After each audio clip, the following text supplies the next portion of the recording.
It's a moving event on Irving's Mandalay Canal. We want an end to family violence, and we want to shout it to the rooftop. We are covering Illuminate Irving and finding out how it draws attention to the problem of domestic violence.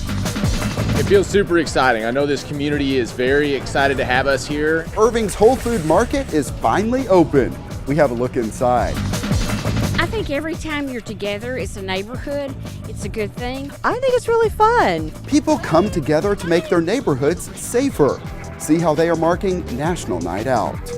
Plus the big push to clean up a park, a look ahead at some road projects, and the creative folks sketching the Irving Convention Center. This is City Source. Irving's Whole Foods Market welcomes its first customers. Hello and welcome to City Source. I'm Thomas Gandy. That story is coming up. But first, October is Domestic Violence Awareness Month. Irving is again marking the occasion with a special event on the Mandalay Canal. It's called Illuminate Irving. Each one of these paper lanterns floating in the Mandalay Canal has a story behind it. Stories of survival and hope, sorrow and loss. This is Illuminate Irving, an event drawing attention to domestic violence. We're here to show support for our aunt. Earlier, Katie Garay and Zinnia Amaya wrote messages on lanterns to honor their aunt who was married. Throughout her whole relationship, she would get beat on and get hit on. And they consistently told her to leave, but she wouldn't. She wouldn't want to because she felt like that was her only person. When she finally left, the guy kind of hit her and she never came back home. He killed her. I wrote this one's for you, Tia Toña. That's what we called her. Tammy Morgan feels fortunate her story ended differently. I'm a domestic violence survivor. She is here providing early inspiration for her infant daughter. I just want her to be around positive people she can trust.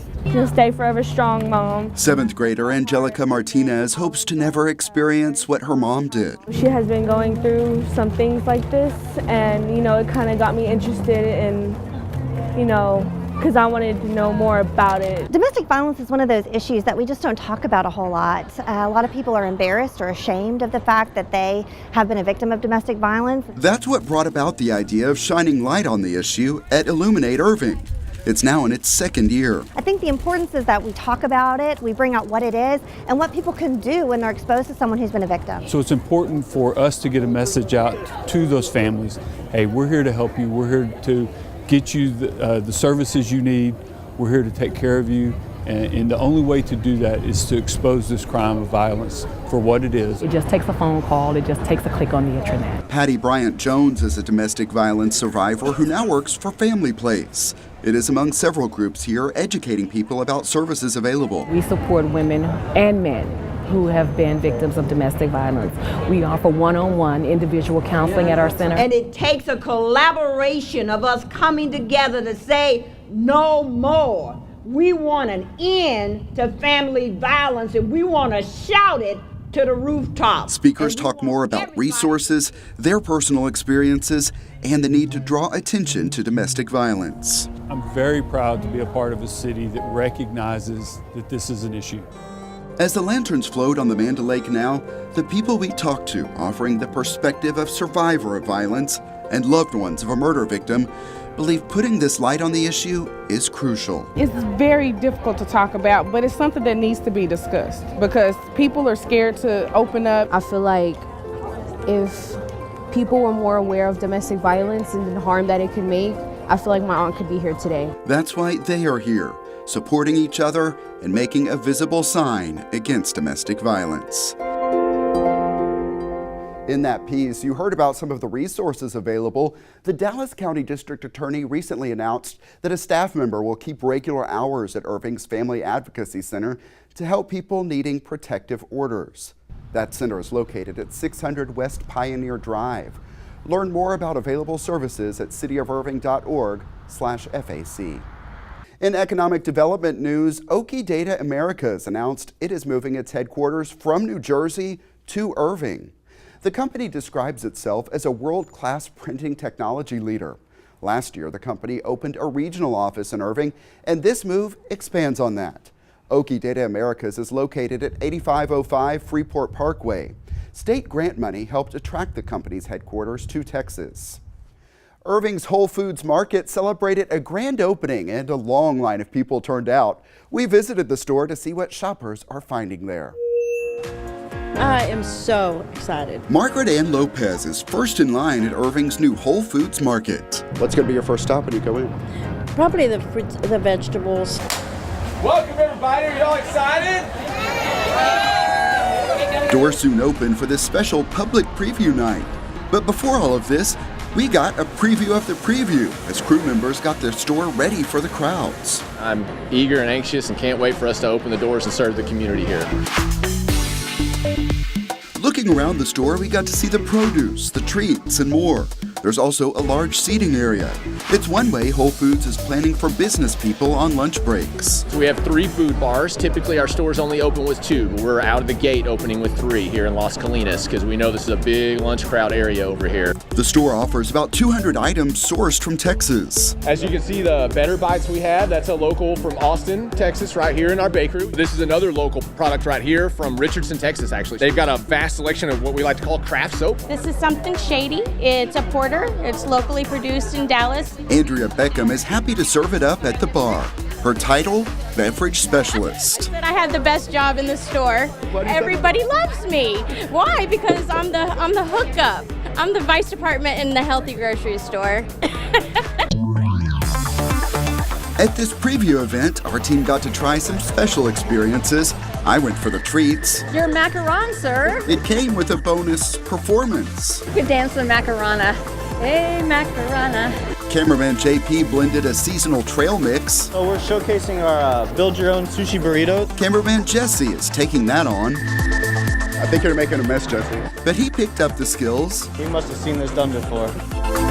And in the end, I give him a B+. I think I have found a new calling. But there is more work first, more of the store to explore. Irving is just kind of an untapped location for Whole Foods Market. Well, our site is here. We first covered the push for Whole Foods back in 2013 when there was nothing to see besides a point on a map and a vacant lot. Then leaders broke ground 3 years ago. What took so long?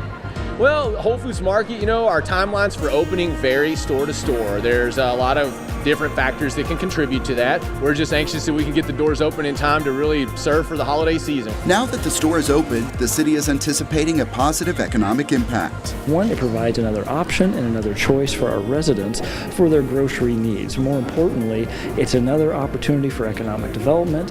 It's a great nationally known brand. People have been asking for it and being able the city to deliver what the citizens want and ask. So more economic development is going to come from that. For this preview night, Irving Cares is benefiting from a portion of the sales. And we're so pleased and happy to be the charity partner for the opening of Whole Foods. We're anxious to be a part of the Irving community and really be able to make an impact here. Reps from Irving Cares tell me that the store plans to donate unsold food to the charity's food pantry. A new project will improve a couple of roads in a developing area of West Irving, south of State Highway 183. This is what West Pioneer Drive looks like today. Construction will get underway next summer to make this section, which runs from Esther's Drive to Hard Rock Road, a 4-lane divided road. Hard Rock Road will become a 3-lane undivided road. While the construction is going on, crews will also replace water and wastewater lines and add drainage, as well as some aesthetic features. The entire project will cost about $6 million. Dallas County is picking up about $1.2 million at that tab. The city's capital improvement team says there are a lot of reasons this project is needed. There's a lot of development that's been going on all throughout Hard Rock and Pioneer, and to accommodate all those folks and everything like that, we need an improvement to the roadway. There's a lot more people living out there. That means more school bus trips, more car trips, more people walking in the neighborhood. So we have to make sure that the infrastructure is up to it and safe. This is one of the first projects taken on as part of the city's Road to the Future initiative. It was developed in response to residents' concerns about road conditions. We've come up with a 5-year plan that's called the Road to the Future, and we've come up with a way to help fund $100 million for our city streets over the next 5 years. It's going to take a lot of commitment, it's going to take a lot of strategy, but we feel that we're going to be able to do that and be able to reach our aggressive goal. Work on Hard Rock and Pioneer is expected to take just under a year and a half. People across the city are getting to know each other better in hopes of making their neighborhoods safer. It's part of National Night Out, and we visited a couple of the celebrations. Parade is underway. It's a parade of kids on bikes, on scooters, and in wagons that has become a tradition in Irving's University Hills, a part of this neighborhood's National Night Out celebration. Oh, I love it. It's so much fun. I love seeing all of the exuberance of the families and the children. Landon. Where's Landon? With games and prizes on Flagpole Hill, this group goes all out to mark the nationwide effort to promote safer cities. People come out of their houses and meet each other and have a good time. We get to meet neighbors that we just don't get to meet at other times, so I love it. Well, the goal of National Night Out for University Hills is basically to get all our neighbors together, to come out and build some community, get the awareness of knowing everyone in the community. That's what it's all about, coming together. The goals are the same at this National Night Out celebration at a home in the Beacon Hill neighborhood of Valley Ranch. It's a neat opportunity to meet other neighbors and new people that you see, but you don't know the names. These are just a couple of many National Night Out block parties in the city of Irving.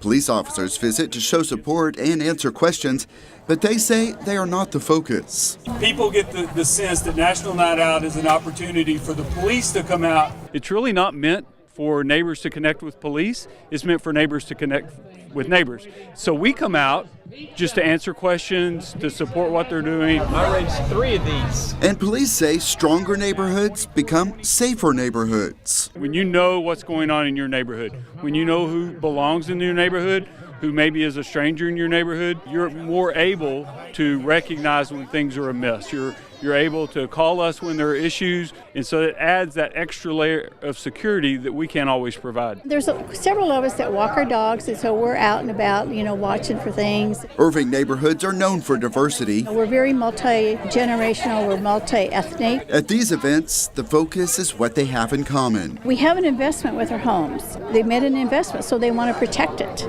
Building those relationships is what's prompting neighbors to fire up the grill in Valley Ranch. Appreciate it. Yeah. And enjoy another slice in University Hills. Can you take a picture of me? First responders are showing their support. The Irving Fire Department has one of its trucks out for kids to explore.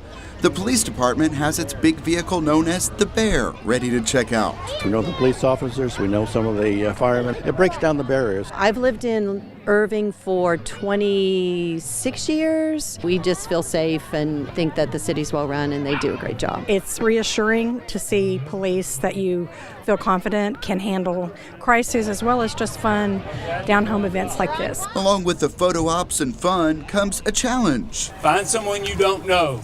Get to know them. I hope that at least one neighbor comes out and meets someone they don't know. They exchange phone numbers, they get to know each other a little bit. You don't know anything? No, we haven't met. That's what it's all about, is developing relationships within your neighborhood. And making it safer for everyone who lives there. In all, 50 groups across Irving scheduled National Night Out events, though some did get canceled at the last minute because of the threat of bad weather. Catch up on any police stories you may have missed by checking out the Irving Police playlist at youtube.com/the City of Irving. Irving Police will again be participating in the National Take Back Initiative. It's a chance to get rid of unwanted medications so they don't get in the wrong hands or pollute the water. The program is offered in conjunction with the Drug Enforcement Agency to draw attention to the problem of pharmaceutical substance abuse. This time around, the drop-off sites are in the parking lots of the North and South police stations on October 28th from 10 a.m. until 2 p.m. The program is free. Illegal drugs and syringes will not be accepted. Also on October 28th, a chance to dispose of unwanted chemicals and get some electronics recycled. Among the items accepted, aerosol sprays, automotive fluids, batteries, computers, fluorescent light bulbs, and paint. But TVs, construction debris, and some other items will not be accepted. The website has the full rundown.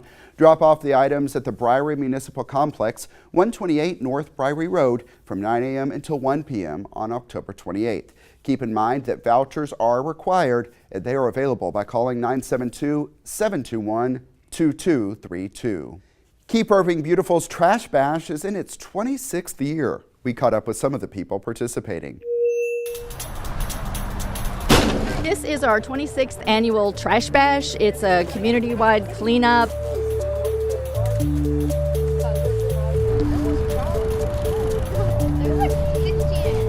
Over there is the Elm Fork or the Trinity River. One of the things we stress is keeping litter out of our waterways. So we have the water department here who's be talking about that. When they can actually see that, oh, if I don't pick up this trash that's here, it might go into the river, which eventually will go to the Gulf of Mexico. It means a lot. When you see all the stuff that's picked up and see what it looks like when everybody's done, it's really a good feeling.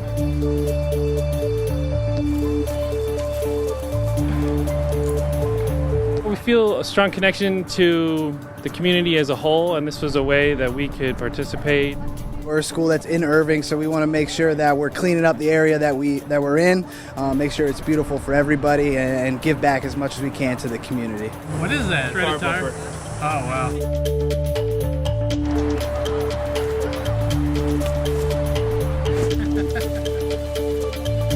I think it's a really great way for people to meet other people that have that common interest, that really care about the environment, and really brings about a lot of camaraderie. It really just makes you feel good on the inside knowing that you are making a difference.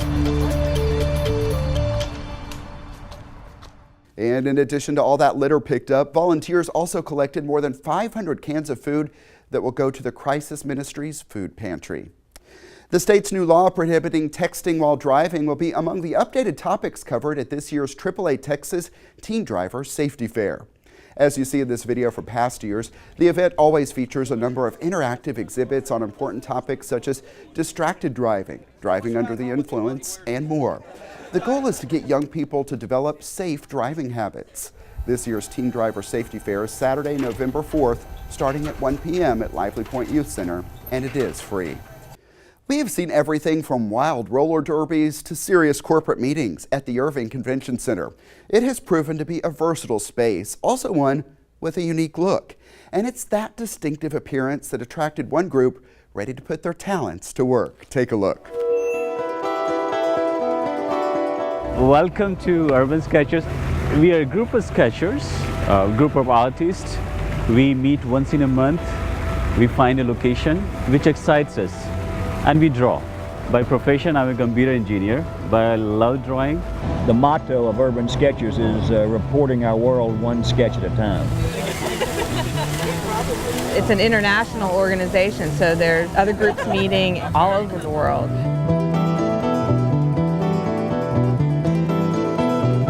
It's a beautiful place. It's architecture-wise, it's amazing. In terms of the architecture, getting perspective and proportions right is a challenge. And in terms of the people that I'm seeing and kind of trying to get in my sketches as well, they're moving, they're on the move. I like the structure of these stairs. If we all had the same subject, you would have a dozen different views and takes on it. Some are fairly abstract, some are very detailed. I mean, the way I draw, the way I perceive the things is different than somebody else does it. So when I meet with different people, I end up learning new techniques, new perspective. The architecture drew us to this building, but sometimes we'll go to a farmer's market or go to a historical site. If you're young and you want to come join, that's okay. If you're a retiree and you've got lots of time on your hands, you're welcome as well, and there'll be people just like you here. Anybody who's interested in art, who thinks they want to learn, they want to draw, whatever the level is, doesn't matter an amateur, doesn't matter a professional. And there are no rules, and nobody puts any pressure on you, and you don't have to like somebody else's, they don't have to like yours, you just do it.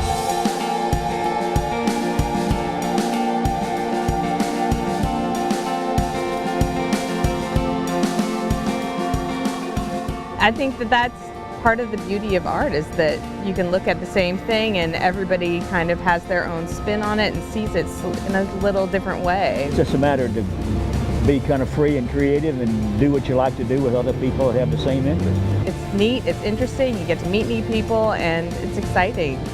We draw live from location. Some really impressive work there. Here's a look at what else is coming up at the Convention Center. October 20th through 22nd is an event for followers of comics, sci-fi, and more. It's Dallas Fan Days. November 10th and 11th is the Dallas Nutcracker Market. November 19th, USA Judo is back with the Dallas Invitational and National President's Cup. For ticket prices and a full listing of public events, go to irvingconventioncenter.com. Irving's Heritage House will be open for free tours on Sunday, November 5th at 3 and 4 p.m. The home was built in 1912 and provides a glimpse at how one of Irving's earliest families lived. Visitors on this date will also receive a free copy of the book From Rails to Wings, which chronicles much of Irving's history. The Heritage House is located at 303 South O'Connor Road. Planning is underway for the city's holiday extravaganza on December 2nd. For people and groups interested in participating in the parade, this is the time to sign up. The theme this year is Christmas movies and soundtracks. Applications are available on the city website at cityofirving.org/holiday-parade-app. Those applications are due November 25th. And with that, it's time for our Pets of the Week. Here's JP Zavala at the Animal Care Campus. We're at the Animal Care Campus with Michael Whiteside. And Michael, who's this very calm cat here? This is Thelma. She is about 2 months old. She's a tortie. She's been purring ever since I picked her up. She's real cuddly and she's super sweet. And the reason I picked her is because when I walked by, she started meowing at me, trying to get my attention. So I figured, hey, she'll probably be pretty good on TV. She seems to be the friendly cat, right? Exactly, yeah. She's definitely super friendly. Obviously, as they get older, sometimes their attitude changes a bit because cats are cats. Yeah, she seems to be like a great cat who would be there to just hang out with you, right? Oh, definitely. I mean, she's been around other kittens because she was here with some siblings, and she's just really friendly, really lovable, and so she's going to make a great friend for anybody. All right, Michael, and this guy is? This is Benny.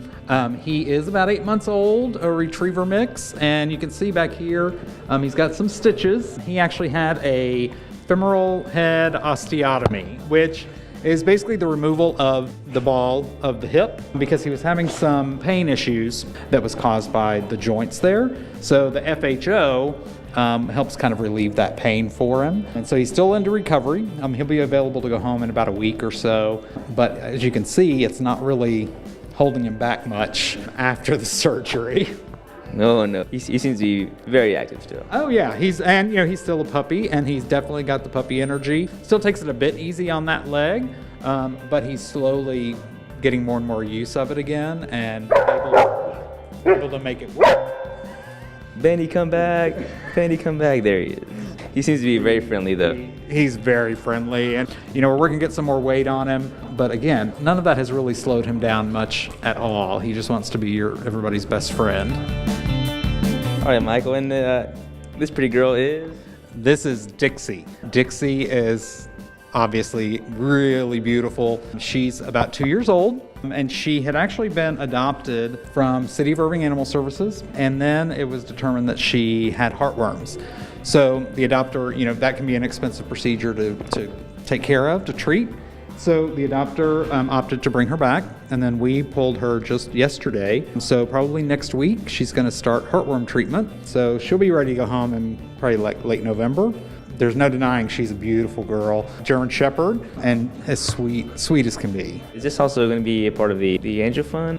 Definitely. She's listed on the Angel Fund right now. I believe her heartworm treatment is going to be about $400 or $425, and that's just hers.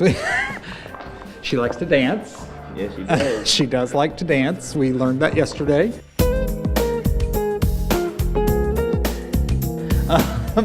But she's definitely a people dog. She's an amazing dog anyway, and so once she's done with the heartworm treatment, she's going to be a perfect pet for somebody. I mean, she just wants to be right next to whoever she's with, so she's going to be pretty fantastic. She's also a big dog, and in October, that's a big deal. You are correct. All October long, all of the dogs that are available to go home are going to be only $20 to adopt if they're 40 pounds or larger. Dixie really won't fall into that category because she's not going to be ready to go home until November. But we have plenty of other dogs, 40 pounds and larger, in the shelter on both City of Irving and DFW Humane Society. that could use your help to give them a home, and you only have to pay $20, and you still get all the benefits that come with the normal adoption fees. That is awesome. It's a big deal. All right, thank you, Michael. And back to you, Thomas. All right, JP, thanks a lot. The Animal Care Campus is located at 4140 Valley View Lane. It is open Tuesday through Friday from 11 a.m. until 6 p.m. Then on Saturday, the hours are 10 a.m. until 5 p.m.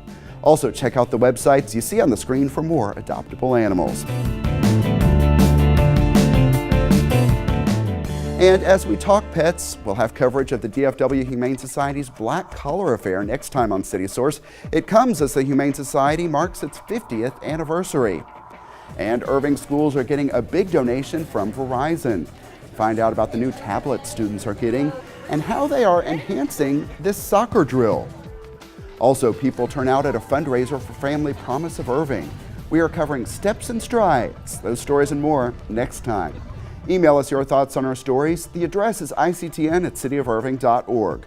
We may read some of your messages here on the show, or you can always comment on our videos at youtube.com/thecityofirving. And how about subscribing to our channel while you're there? And that's it for this edition of City Source. We leave you now with more from Illuminate Irving on the Mandalay Canal. Thanks to everyone who was a part of this one, and thank you for watching. We'll see you next time.